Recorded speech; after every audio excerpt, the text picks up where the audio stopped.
सुनो, मैं तुम्हें समाज से भागने को नहीं कह रहा हूँ। मैं तुम्हें लोगों से नफरत करना भी नहीं सिखा रहा हूँ। मैं तुम्हें केवल अपने पास लौटने की बात कर रहा हूँ, क्योंकि जो व्यक्ति हर समय दूसरों के बीच खोया रहता है वह धीरे धीरे खुद से दूर हो जाता है, और जो खुद से दूर हो गया वह जीवन में आगे कैसे बढ़ेगा। अकेले रहो, इस वाक्य को गलत मत समझ लेना। अकेले रहने का अर्थ अकेलापन नहीं है। अकेले रहने का अर्थ है अपने साथ सहज होना। अकेलापन दुख है, अकेलापन अभाव है, लेकिन एकांत समृद्धि है, एकांत पूर्णता है। दुनिया तुम्हें अकेलेपन से डराना सिखाती है, क्योंकि जो आदमी अकेले रहना सीख लेता है वह भीड़ का गुलाम नहीं रहता। भीड़ चाहती है कि तुम हमेशा बोलते रहो, बताते रहो, समझाते रहो, साबित करते रहो, क्योंकि जो आदमी लगातार बोलता रहता है वह सोच नहीं पाता, और जो सोच नहीं पाता वह जाग नहीं पाता। इसलिए मैं कहता हूं, कम बोलो। कम बोलने का अर्थ चुप रहना नहीं है। कम बोलने का अर्थ है जरूरत से ज्यादा मत बोलो। जब तुम ज्यादा बोलते हो तो शब्द तुम्हें चलाने लगते हैं, और जब तुम कम बोलते हो तो तुम शब्दों के मालिक रहते हो। ध्यान से देखो, जिस आदमी को हर बात पर कुछ कहना है वह भीतर से अशांत है। शांत आदमी अपनी उपस्थिति से बोलता है, अशांत आदमी अपने शब्दों से शोर करता है। अब एक गहरी बात सुनो, जीवन में आगे बढ़ने वाले लोग कम बोलते हैं, ज्यादा सुनते हैं, और सबसे ज्यादा देखते हैं। देखना सबसे ऊंची क्रिया है, क्योंकि देखने में अहंकार नहीं होता। जब तुम बोलते हो तो तुम केंद्र में आ जाते हो, जब तुम देखते हो तो सत्य केंद्र में आता है। अब एक दृष्टांत सुनो। एक युवक हमेशा बोलता रहता था, हर सभा में, हर चर्चा में, हर जगह वह अपनी राय देता था। एक दिन वह गुरु के पास गया और बोला, मैं आगे क्यों नहीं बढ़ पा रहा? गुरु ने कहा, क्योंकि तुम हमेशा बाहर बहते रहते हो। गुरु ने उसे 1 सप्ताह मौन में रहने को कहा। पहले दिन वह बेचैन रहा, दूसरे दिन उसने खुद को सुना, तीसरे दिन उसने अपने विचारों को देखा, 7वें दिन उसने कहा, मैं बदल गया हूं। गुरु मुस्कुराया और बोला, नहीं, तुम मिले हो। अकेले रहो ताकि तुम अपने भीतर उतर सको। कम बोलो ताकि भीतर की आवाज सुनाई दे सके, और जब भीतर की आवाज सुनाई देने लगे तब जीवन में आगे बढ़ना, संघर्ष नहीं रहता, क्योंकि तब तुम किसी और की नकल नहीं करते, तब तुम अपने स्वभाव से चलते हो। याद रखो, दुनिया में आगे बढ़ने वाले भीड़ से नहीं, एकांत से पैदा होते हैं। भीड़ सिर्फ रास्ता देती है, एकांत दिशा देता है। सुनो, अब हम उस जगह पहुंच रहे हैं जहां से अधिकांश लोग पीछे लौट जाते हैं। उस जगह का नाम है डर। तुम कहते हो, मुझे अकेले रहना अच्छा नहीं लगता, लेकिन सच यह नहीं है। सच यह है, तुम्हें अपने साथ रहना अच्छा नहीं लगता। अकेलेपन से कोई नहीं डरता। डर लगता है अपने ही भीतर उठती आवाजों से। जब तुम अकेले होते हो तो कोई नहीं रहता जिससे तुम भाग सको, न दोस्त हो, न मोबाइल, न बातचीत। तब तुम सीधे अपने सामने खड़े होते हो, और मन इस क्षण से सबसे ज्यादा डरता है। मन कहता है, कुछ करो, किसी से बात करो, कहीं चले जाओ, क्योंकि मन जानता है यदि तुम चुपचाप अपने साथ बैठ गए तो उसका राज खुलने लगेगा। अब ध्यान से समझो, मन का अस्तित्व भागने पर टिका है। वह कभी भविष्य में भागता है, कभी स्मृतियों में, कभी लोगों में। अकेलापन मन के लिए सबसे बड़ा खतरा है, क्योंकि अकेलेपन में मन को कोई सहारा नहीं मिलता। इसीलिए मन अकेलेपन को डरावना बना देता है।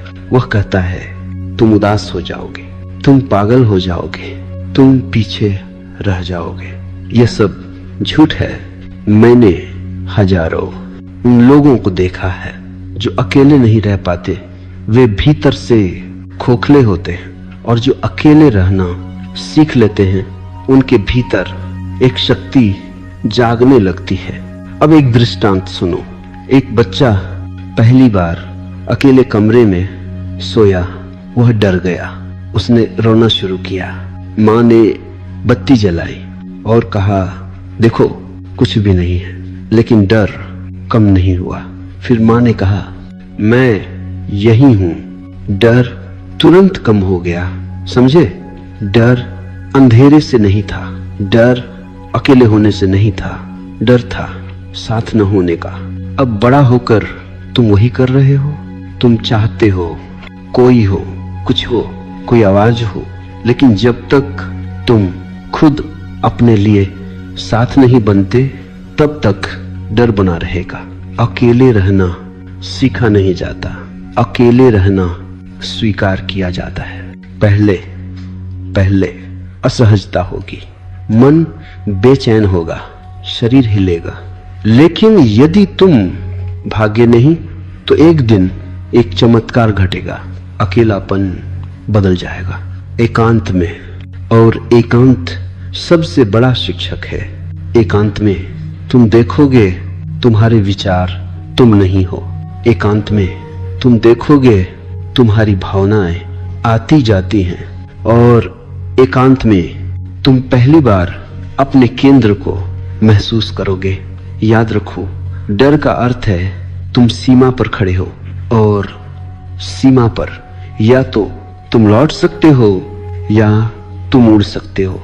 जो लौट जाते हैं वे भीड़ में खो जाते हैं, जो ठहर जाते हैं वे स्वयं बन जाते हैं। सुनो, अब हम शब्दों की भीड़ से बाहर निकलेंगे, क्योंकि जो व्यक्ति जीवन में आगे बढ़ता है वह शब्दों से नहीं मौन से चलता है। लोग सोचते हैं जो ज्यादा बोलता है वही ज्यादा जानता है। यह भ्रम है। अक्सर जो ज्यादा बोलता है वह ज्यादा असुरक्षित होता है। बोलना मन की बेचैनी का सबसे आसान रास्ता है। जब भीतर अशांति होती है तो शब्द बाहर बहने लगते हैं। शांत आदमी बोलने से पहले ठहरता है, अशांत आदमी बोलकर ठहरना चाहता है। अब समझो, लोग ज्यादा क्यों बोलते हैं? वे बोलते हैं क्योंकि वे सुने जाना चाहते हैं। वे बोलते हैं क्योंकि वे खुद को साबित करना चाहते हैं। वे बोलते हैं क्योंकि वे अकेले पड़ने से डरते हैं। लेकिन ध्यान रखना, जो खुद को जान लेता है उसे साबित करने की जरूरत नहीं रहती। अब एक गहरी बात सुनो, शब्द ऊर्जा खाते हैं। हर बार जब तुम बिना जरूरत बोलते हो तो तुम्हारी ऊर्जा बाहर बह जाती है। इसलिए दिन के अंत में बहुत लोग थके हुए नहीं, खाली होते हैं।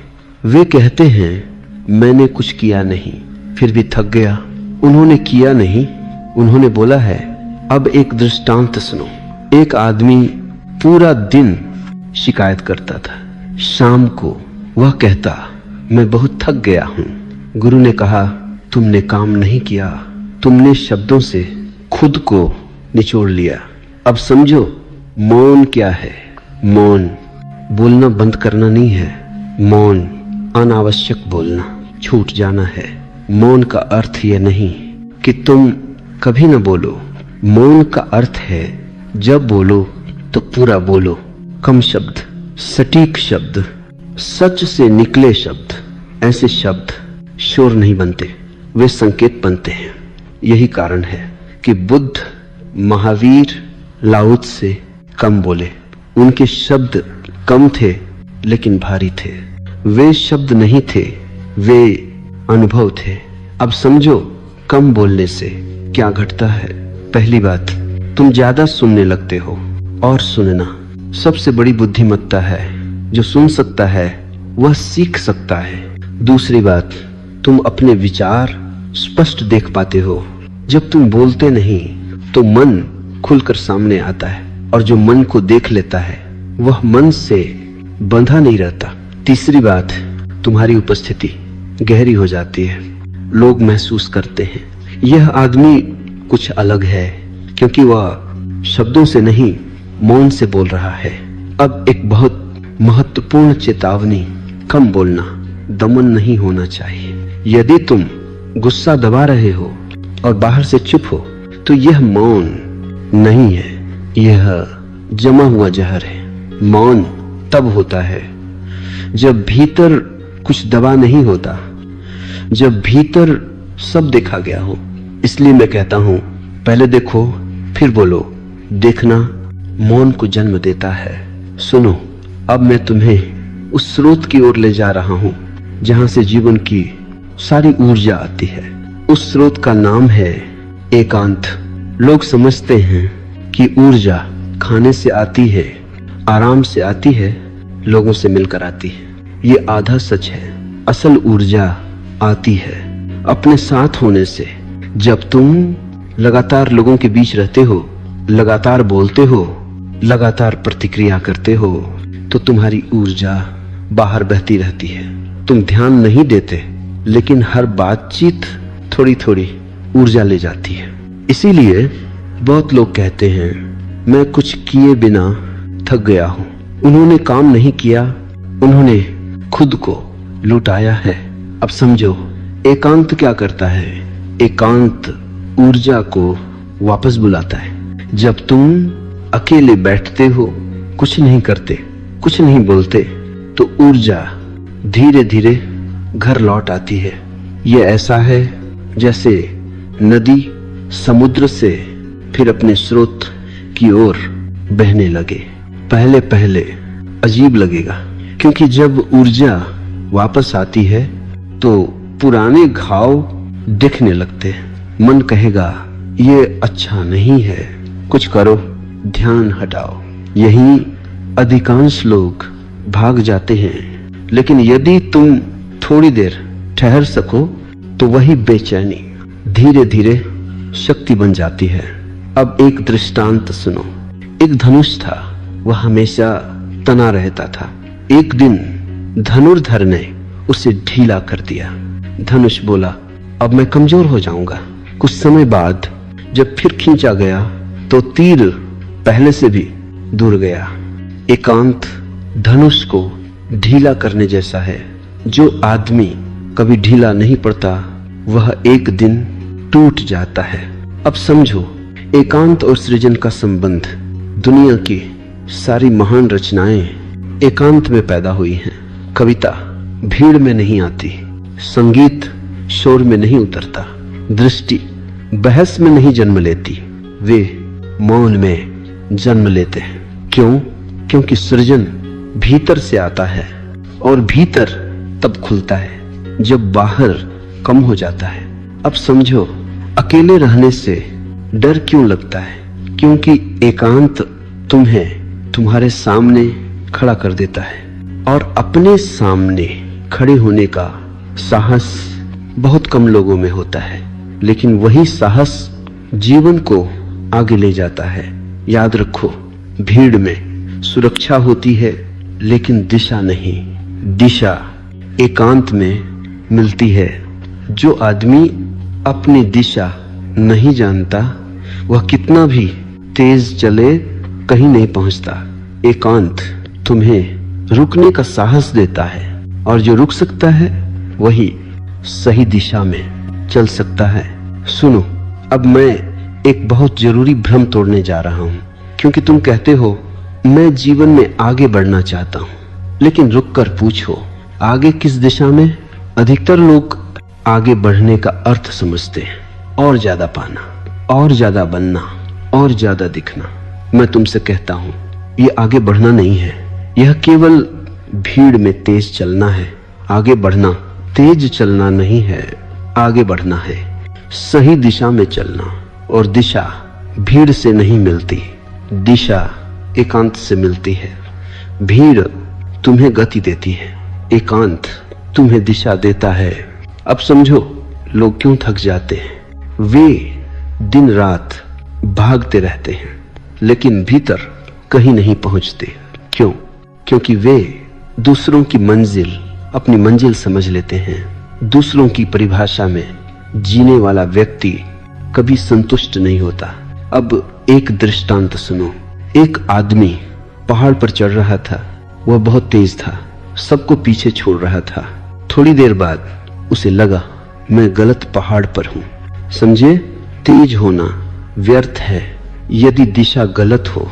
अब समझो असली प्रगति क्या है। असली प्रगति भीतर घटती है जब तुम कम प्रतिक्रियात्मक हो जाते हो, जब तुम कम भयभीत हो जाते हो, जब तुम कम दूसरों पर निर्भर हो जाते हो। ये उपलब्धियां किसी प्रमाण पत्र में नहीं मिलती, लेकिन यही तुम्हें अडिग बनाती है। दुनिया अडिग लोगों से डरती है क्योंकि उन्हें खरीदा नहीं जा सकता, डराया नहीं जा सकता, भीड़ में घसीटा नहीं जा सकता। अब जो कम बोलना आगे बढ़ने में कैसे मदद करता है। जो व्यक्ति कम बोलता है वह कम उलझता है, वह हर बहस में अपनी ऊर्जा नहीं गंवाता, और जो ऊर्जा बहस में नहीं जाती वह सृजन में लगती है। अब समझो अकेले रहना आगे बढ़ने में कैसे सहायक है।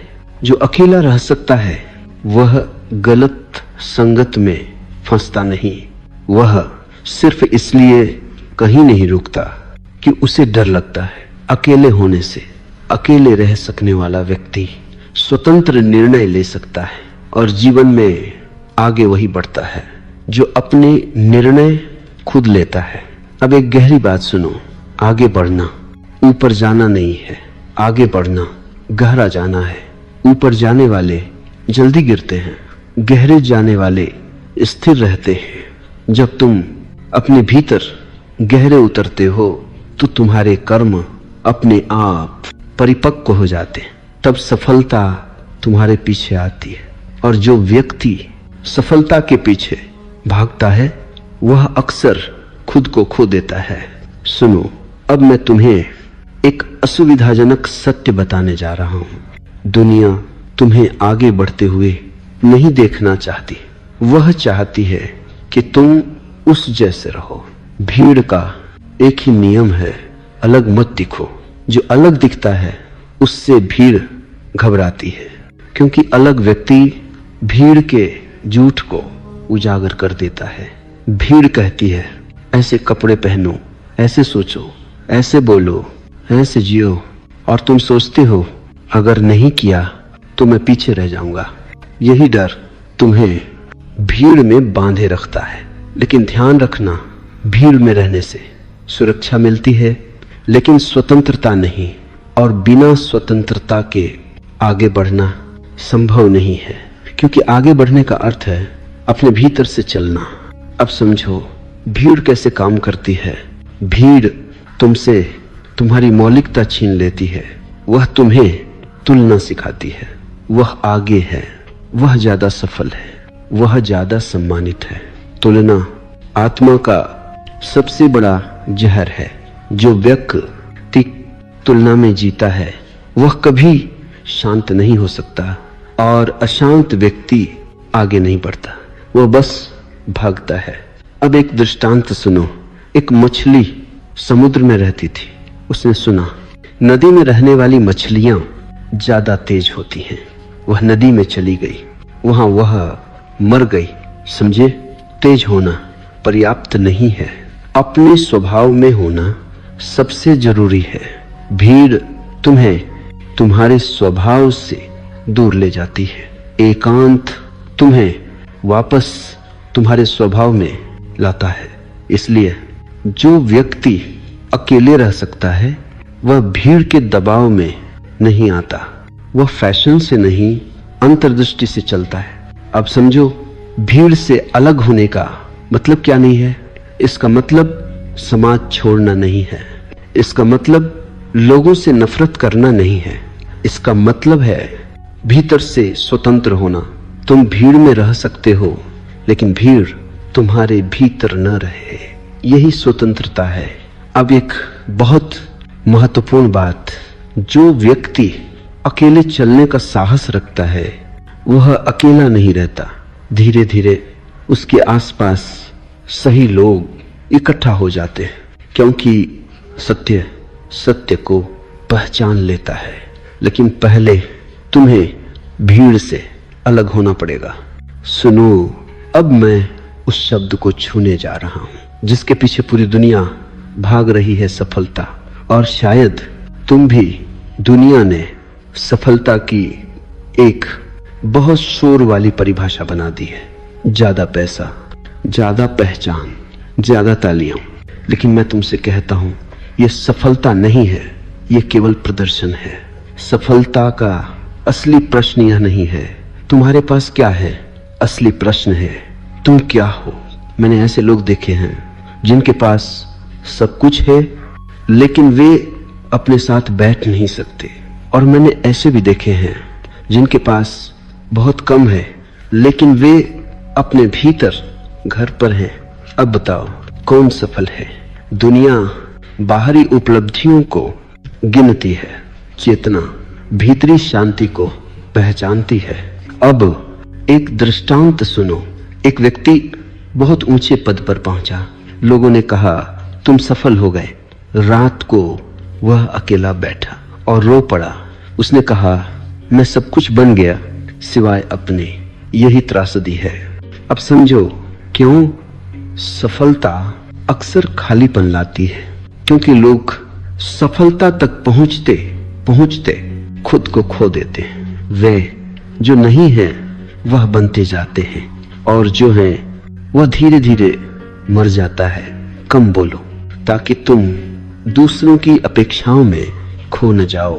अकेले रहो ताकि तुम खुद को सुन सको, और तभी तुम जान पाओगे तुम्हारी सफलता किस दिशा में है। अब एक गहरी बात सुनो, सच्ची सफलता भीतर फैलती है, बाहर नहीं। यदि भीतर शांति बढ़ रही है, स्वतंत्रता बढ़ रही है, सजगता बढ़ रही है, तो समझ लेना तुम आगे बढ़ रहे हो, भले ही दुनिया तुम्हें सफल न माने। और यदि बाहर सब मिल रहा है लेकिन भीतर बेचैनी बढ़ रही है, तो समझ लेना तुम पीछे जा रहे हो, भले ही दुनिया तुम्हें सफल कहे। अब समझो कम बोलना यहाँ क्यों जरूरी है। जो ज्यादा बोलता है वह अक्सर अपने घाव छिपा रहा होता है। जो शांत है वह दिखाने में रुचि नहीं रखता। इसलिए शांत लोग अक्सर दुनिया की परिभाषा में सफल नहीं दिखते, लेकिन वह जीवन की परिभाषा में जीते हुए होते हैं। सुनो, अब मैं उस झूठ को तोड़ने जा रहा हूं जिसे दुनिया ने सद्गुण बना दिया है, व्यस्तता। लोग कहते हैं मैं बहुत बिजी हूं और वे इसे गर्व की तरह कहते हैं। मैं तुमसे कहता हूं यह गर्व नहीं है, यह बीमारी है। व्यस्तता का अर्थ है अपने साथ बैठने से बचना। जो आदमी अपने साथ सहज है उसे हर समय कुछ करने की जरूरत नहीं होती, लेकिन जो भीतर से खाली है वह बाहर से भरा रहना चाहता है। समझो दुनिया तुम्हें व्यस्त क्यों रखना चाहती है, क्योंकि जो व्यक्ति व्यस्त है वह प्रश्न नहीं करता, जो व्यस्त है वह देख नहीं पाता, और जूद एक नहीं पाता वह बदलता नहीं। व्यस्त आदमी आज्ञाकारी होता है। इसलिए समाज तुम्हें सिखाता है रुको मत, धीमे मत पढ़ो, खाली मत बैठो। लेकिन मैं तुमसे कहता हूं धीमे पढ़ो, क्योंकि जीवन दौड़ में नहीं लय में खिलता है। अब समझो धीमे होने का अर्थ आलसी होना नहीं है। धीमे होने का अर्थ है जागरूक होना। तेज आदमी बहुत कुछ करता है लेकिन देखता नहीं। जागरूक आदमी कम करता है लेकिन गहराई से करता है। अब एक दृष्टांत सुनो। एक लकड़हारा दिन रात पेड़ काटता रहा। किसी ने कहा थोड़ा रुक जाओ, कुल्हाड़ी तेज कर लो। उसने कहा समय नहीं है। शाम तक वह टूट गया। दूसरा लकड़हारा बीच बीच में रुकता रहा। उसने कुल्हाड़ी तेज की, पसीना पहुंचा, सांस ली। शाम को उसने ज्यादा पेड़ काटे। धीमे होने का यही रहस्य है। अब समझो कम बोलना और धीमा होना कैसे जुड़े हैं। जब तुम कम बोलते हो तो तुम धीमे हो जाते हो। जब तुम धीमे होते हो तो तुम सुनने लगते हो, और जो सुनता है वही समझता है। व्यस्त आदमी सिर्फ प्रतिक्रिया करता है, जागरूक आदमी उत्तर देता है। अब एक गहरी बात सुनो। व्यस्तता अहंकार की सबसे सूक्ष्म चाल है।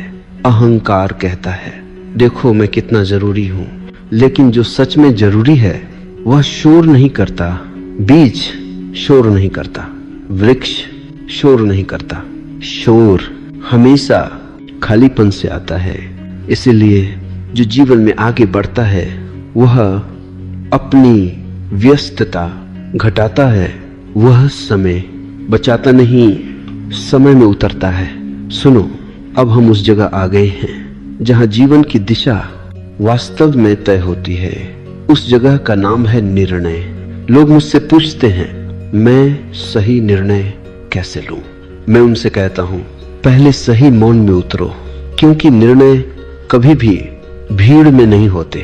निर्णय हमेशा एकांत में जन्म लेते हैं। दिन भर मन में शोर रहता है, विचार टकर आते रहते हैं, डर, इच्छा, तुलना सब एक साथ बोलते हैं। इस शोर में जो निर्णय लिए जाते हैं वे तुम्हारे नहीं होते, वे माता पिता के होते हैं, समाज के होते हैं, डर के होते हैं। और फिर तुम कहते हो मैं गलत मोड़ पर आ गया। गलत मोड़ नहीं होता, गलत सुना गया होता है। अब समझो मौन क्या करता है। मौन शोर को हटाता नहीं। मौन शोर के नीचे जो सत्य है उसे प्रकट करता है। जैसे कीचड़ पानी के ऊपर बैठ जाता है और पानी नीचे शांत रहता है। यदि तुम पानी को हिलाओगे तो कीचड़ और फैलेगा। यदि तुम पानी को शांत रहने दो तो कीचड़ खुद बैठ जाएगा। यही मौन है। अब एक दृष्टांत सुनो। एक आदमी हर बात पर दूसरों से सलाह लेता था। किसी ने कहा यह करो, किसी ने कहा वह करो। अंत में वह भ्रमित हो गया। गुरु ने कहा 3 दिन कुछ मत करो। 3 दिन बाद वह बोला मुझे पता चल गया, किसी ने नहीं बताया, मौन ने बताया। अब समझो क्यों शांत व्यक्ति गलत निर्णय कम लेता है, क्योंकि वह जल्दी नहीं करता। जल्दी डर की भाषा है। शांत व्यक्ति रुक सकता है, और जो रुक सकता है वह सही क्षण पहचान सकता है। अब समझो कम बोलने का निर्णयों से संबंध। जो ज्यादा बोलता है वह खुद को समझा नहीं पाता, जो कम बोलता है वह खुद को सुन पाता है, और जो खुद को सुन पाता है वही सही दिशा पकड़ता है। अब एक गहरी बात सुनो।